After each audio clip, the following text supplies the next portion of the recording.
Geography now, Italia. Ciao. Ciao. Buongiorno. Pizza. Pasta. Sorry, Italians. Hey, we've been to Italy. Yes. We can say these things. I've been there right? 4 times. Come Yeah. on, I love Italy. We went on a 2-week northern Italy city Yeah. adventure recently. Vlog coming very soon. On our new channel. We went to Bergamo, Milano, Florencia, Bologna. Bologna. Say it right. Bologna. Bologna is the right way. That's the right way to say it. Angry comments are inbound. I sense them. But yes, we have those. The Bergamo one should be coming soon on our vlog channel, so go Yes. check that out. Link will be in the description for that channel. It's a vibe. And on our main channel, we react to Måneskin. Oh yeah. We reacted to them like 3 or 4 times now. More videos from them coming soon on there as well. So check that channel out as well. Look at all of our connections to Italy. Yeah, Italia. My most visited country, tied with Iceland. Beautiful. I love Italy. I want to go back. We're in Georgia right now. We want to fly over there, just go to Italy, eat some pasta. Yes, we need to. We need to. All right, let's do this. Geography now, Italia. Excited because today we cover the country where 1/4 of my heritage comes from, Italia. There is no such thing as a single type of Italia. Italian. People from Sicilia would almost need a translator to understand people in Veneto. Napoli looks incredibly different from Milano. And people from South Tyrol are like, warum sind wir hier? But for what it's worth, Italy has definitely made its mark. And today we jump in. Va bene? Cominciamo! It's time to learn geography. Now. Hey everybody, Fish. I'm your host Barbs, derived Hey, from my last Barbs. name, Barbato, which translates to beard man.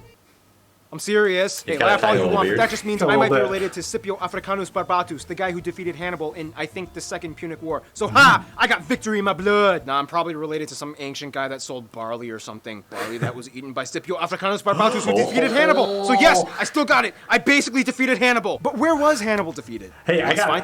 I got Viking blood. I think I'm probably a little bit Italian. My thing said Southern Yeah, Europe. so did mine. 14%. Maybe Italy. Doubt in. In Italy, it's all about tutte le strade portano a Roma. First of all, Italy is that boot-shaped country kicking 2 deflated soccer balls located in Europe at the heart of the Interesting Mediterranean way to Sea, see it. bordered The by boot I France, see. Switzerland, Austria, and Deflated. Slovenia in the north, and 2 microstates are completely engulfed within I Italy. always saw it France, more as like high heels instead of a boot.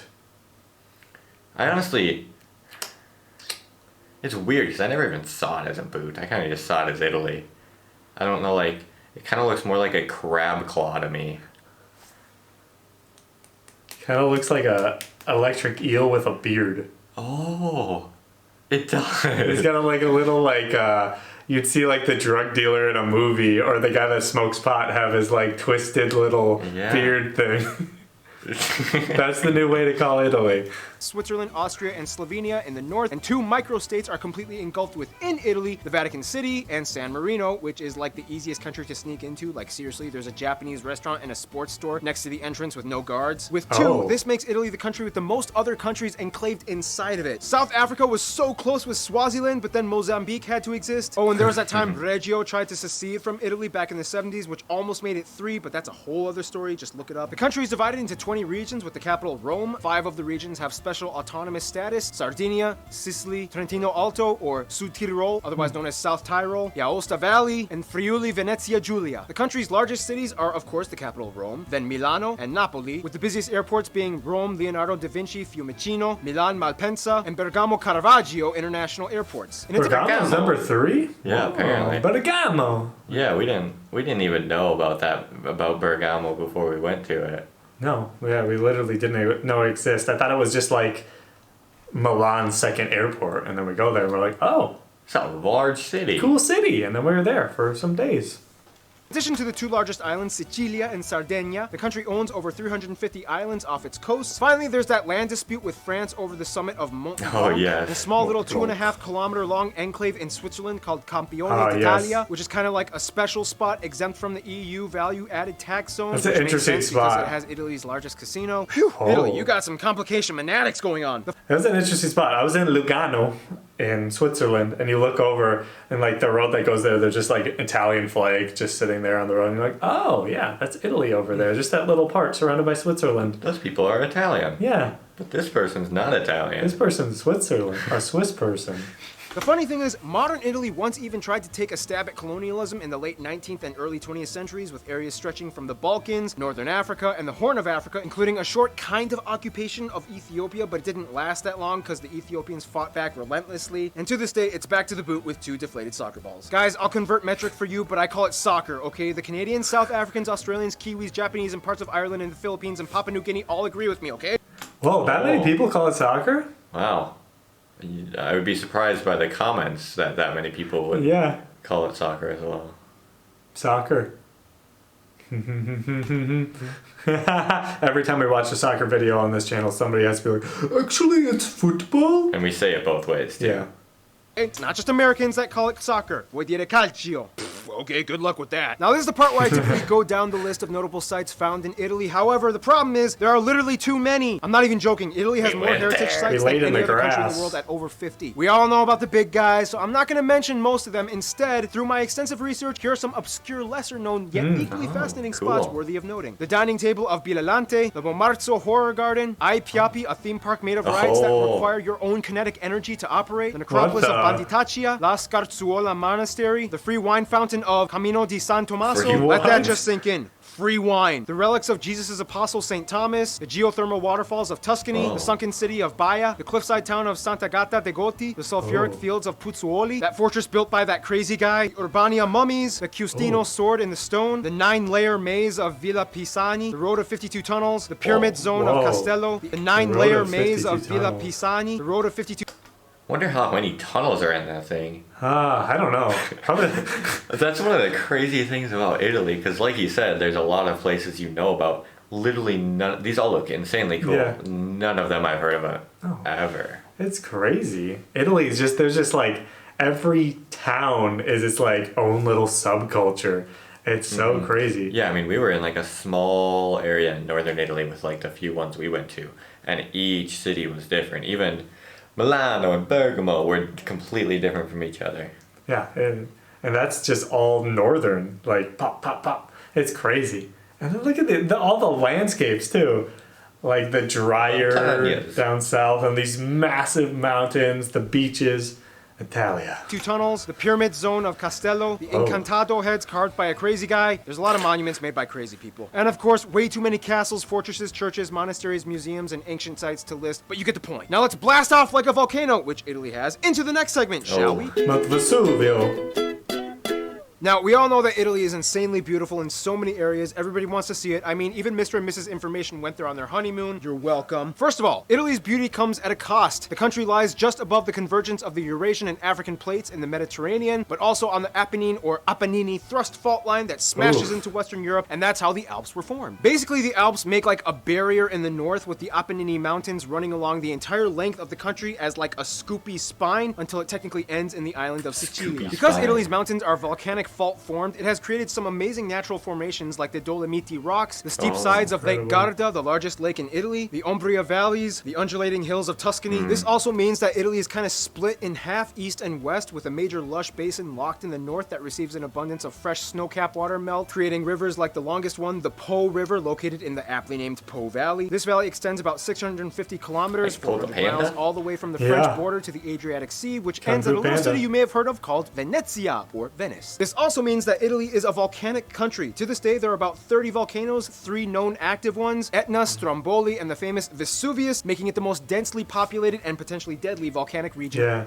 it's crazy to go up there and look, and you just see this massive, deadly volcano, and there's just this city just all around it, and you're like, oh my gosh. Yeah. I mean, you watched, what was it? The Spanish island. I don't remember which island it was, but like the volcano that went off there recently. Oh, Tenerife, whatever. Yeah, and the just the fact that it's like, if this were to happen to any other place, it's like there's nothing you can do about it. Yeah. Like it's all you can do is just evacuate and get away from it, and then the power of the Vesuvio comes out. They got 4 million people just like, yeah, let's live around this island, you know.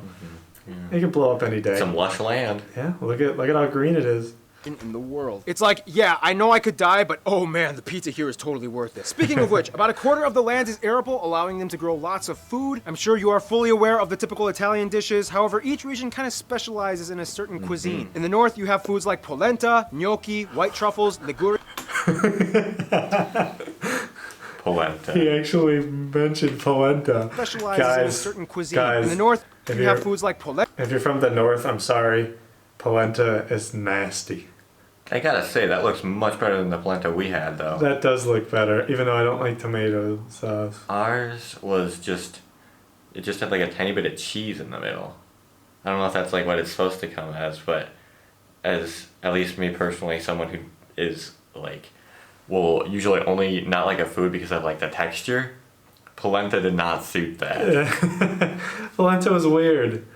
I don't think I'll try it again. It'll be in our Bergamo, Yeah. Bergamo video. It was a weird experience. Like, we bite into it and we're like, because it doesn't taste bad, but it kind of like, the more I ate it, the less I liked it. Yeah. It was interesting. Polenta, gnocchi, white Good. truffles, Good. Liguria has great pesto, and in South Pesto. Tyrol you have Germanic-inspired dishes like noodle dumplings and strudel. In the center you Oh, have we things like didn't get lasagna, strudel. boar, artichokes, lamb, steak, gelato, pasta, which comes in Gelato. over 600 variations. Indisputably the best wine is in Toscana. The south is the pizza kingdom, and Napoli is like the Oh. capital. Sardinia is known for those cool cheese fritter dumpling things. Italy Ooh. enjoys a mild Mediterranean climate, only snowing in the north and high altitude areas. Now, despite deforestation and pollution being an issue, and Venice flooding almost every year now, Italy is actually the most fauna biodiverse country in Europe, with over 57,000 Really? species recorded. That's about a third of all European fauna. About 4,800 are endemic, like the Sardinian red deer, the Italian cave salamander, the Alpine marmot, Marsican brown bear, the crested porcupine, and the national animal, the Italian wolf. Otherwise, as the 8th largest nominal GDP in the world and the 8th largest exporter, Italy's economy is heavily driven off of industry and production, specifically in luxury items. Major world-renowned companies like Fiat, Lamborghini, Ferrari, Maserati, Ducati, Pirelli, Armani, and Versace, Dolce & Gabbana, Gucci, and Prada are key players in keeping Italy afloat. In many ways, there's kind of like a sense of class that's almost expected with being Italian. No matter how intense things may get, you don't just waltz in here with your shoes unpolished. Which brings us to...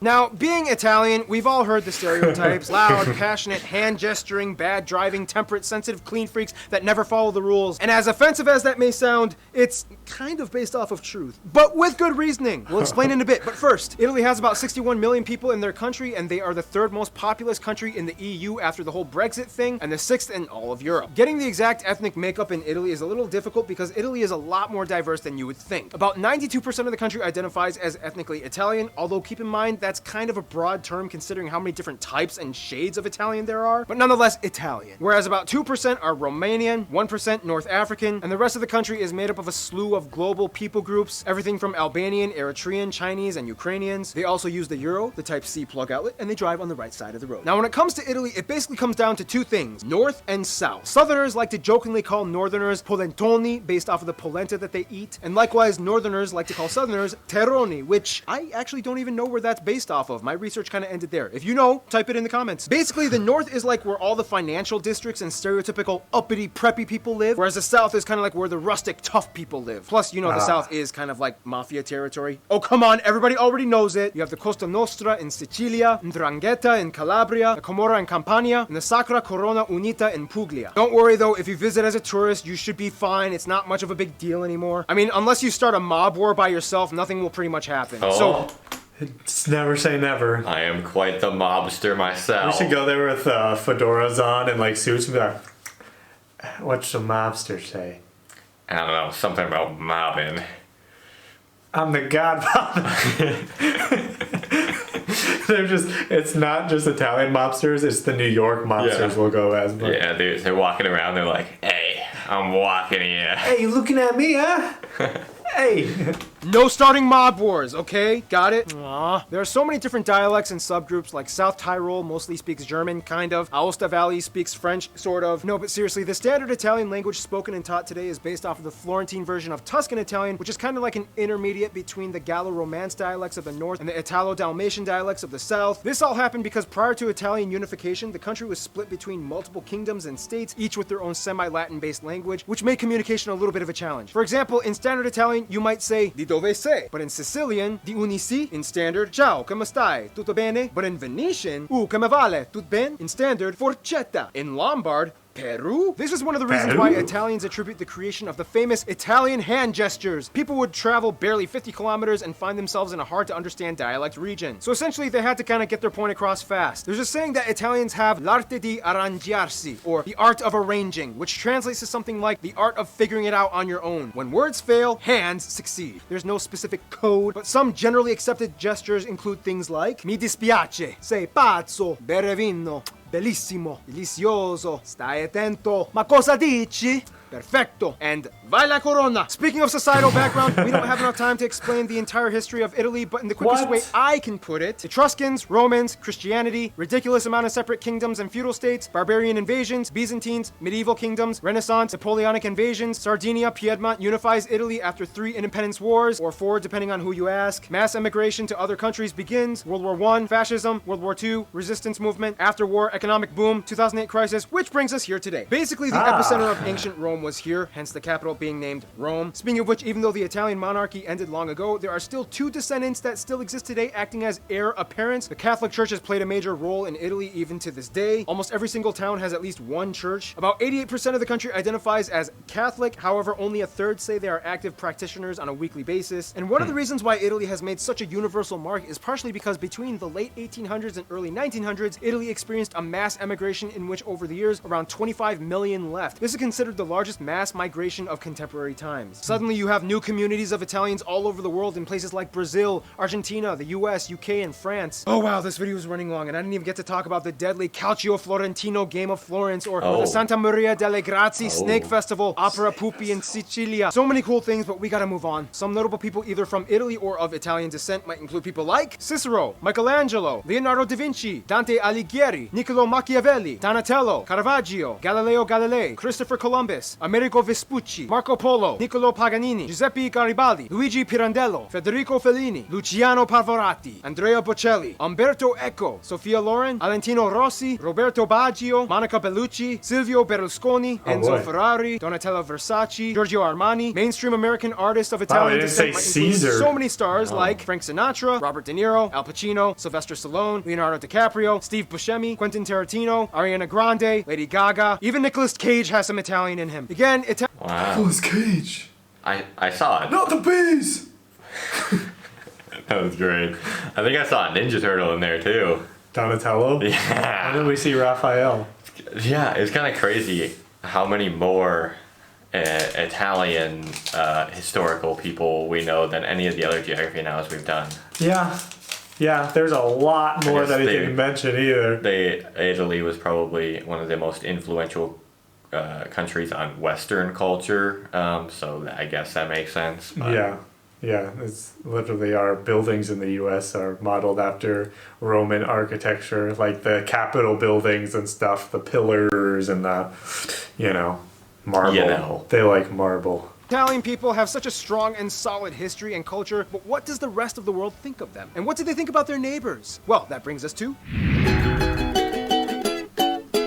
Italy is a really great guy once you get to know him, but that's just the thing. You gotta warm up to them, al dente style. First of all, France is like their best frenemy. They smile at each other, but secretly they're always trying to compete with who has the highest class and elegance. They also hate the fact that France has Leonardo da Vinci's Mona Lisa. Nonetheless, with historical bumps like World War II, they still cooperate well today. Argentina is like their adoptive daughter that they sent to Spanish boarding school, but they still fiercely refuse to make friends with their neighbors. As mentioned in the Argentina video, the majority and largest demographic of people in Argentina have Italian heritage, and they love doing business with Italy. Malta and San Marino are kind of seen as like their little sons that they love helping out, even though San Marino is like way older than the modern unified state of Italy, but that's besides the point. They think it's cute how Malta speaks their own language that kind of incorporates Italian words, and San Marino is like their good luck charm, who more or less has always been peaceful and drama-free since the 4th century. Of course, the Vatican is like a unique player that they pay their respects to, but will not give the opportunity to raise another empire, and hence they keep them confined to the Basilica grounds. In terms of their best friends though, literally every Italian I talked to has said the exact same two countries, Greece and Spain. As mentioned in the Greece episode, they live by the una faccia una razza rule, one face, one race. These three countries make the trinity of the Mediterranean. You know it's gonna be a good time when you put a Spaniard and a Greek and Italian in the same room. Nothing can stop them. They own the seas, they trade, they share stories, they drink together, they marry the crap out of each other. In conclusion, for centuries, Italy has been a beacon of art, literature, fashion, And the Romans architecture, captured history, them all. cuisine, traditions, and landmarks to the rest of the world. And personally, I'm proud to be a part of it. But most importantly, I'm proud that my barley-selling bearded ancestors basically killed Hannibal and saved the universe. And I get to take like at least 40% of their credit. So basically, 40%, I saved yeah. the universe. Totally true, not made up, 100% fact. Stay tuned, the Ivory Coast is coming up next.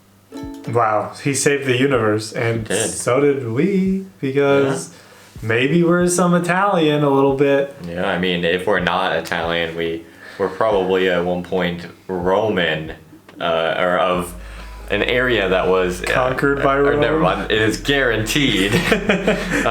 So basically, we saved the world too. Yeah, you're welcome, guys. Save the world.